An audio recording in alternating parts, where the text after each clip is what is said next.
Hi, this is Steve Yulberg for dulcimercrossing.com, and today we're going to take a look at the hammered dulcimer. I've got some things up here so we can do some tuning of the instrument. Back in the old days when I got my first hammered dulcimer 26 years ago, it came with a wrench, and there are two different kinds of wrenches. You can have a T-handled or a gooseneck wrench. They're both adequate and just fine. It's your personal preference. Some people like one more than the other. I tend to prefer the gooseneck, but that's just me. The thing you've got to determine is what is going to be your standard. How are you got all these strings to tune?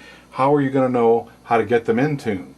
When I first started playing, I had a pitch pipe, which when I blew like a harmonica, or the pitch could go sharp or flat if I blew it too hard or too soft. So then I went and got a tuning fork, and I have an A440 here. Let me see if I can, my heel of my hand isn't hard enough. I'm going to do it on my knee. Can you hear that?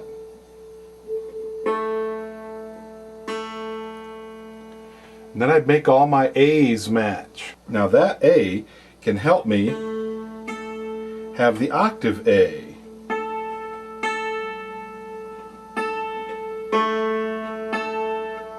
Sounds just a hair sharp, so I'm going to check it.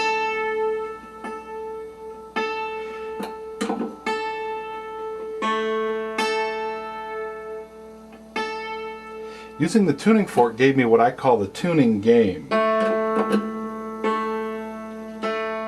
So this A here in the top of the box, do, re, mi, fa, sol, la, ti, do, that's always where the octave higher note is going to be. And so I tune this A, and that'd give me that A. This A is going to give me the one on the bass bridge that's over and up. So from a mark to one above a mark is always going to be the same note.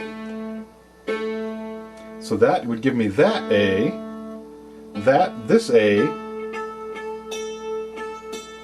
and that one sounds a little high.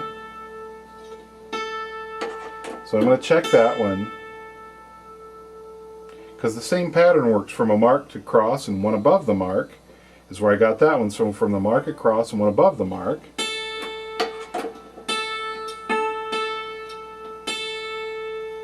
Those are pretty close though.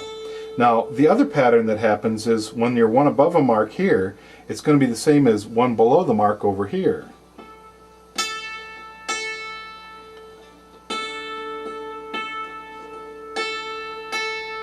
Well, by golly, they're pretty good.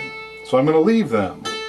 Now this one, once again, if I go up, even though I'm not on a mark, I'm starting one above a mark, 1, 2, 3, 4, and over, or 1, 2, 3, 4, 5, 6, 7, 8, is going to give me an octave. That lower one's just a little bit lower. There's a couple of rules I follow when I'm tuning. That is, I always pluck one string or the other. I don't hit it because I want to hear just one pitch at a time. And once I pluck, then I start tuning. I never turn with the wrench until I've plucked first. That helps save broken strings. What'll often happen with students is we'll begin and they'll be doing all this and they haven't plucked here, and they can't tell because there's no sound reinforcement to say what have I just been doing. Then if you pluck here and you tune like this and you get a good quarter turn out of your wrench and nothing happened, your wrench isn't on the string that you're actually tuning. So that's why I have this little rule of pluck, then move, pluck, then move. And once I get one, I go and make sure the other one matches. So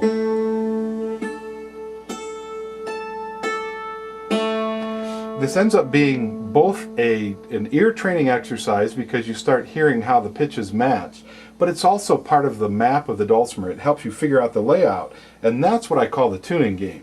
Because from this pitchfork, which is just one pitch, the A, in one octave, I've been able to hear and tune all my A's.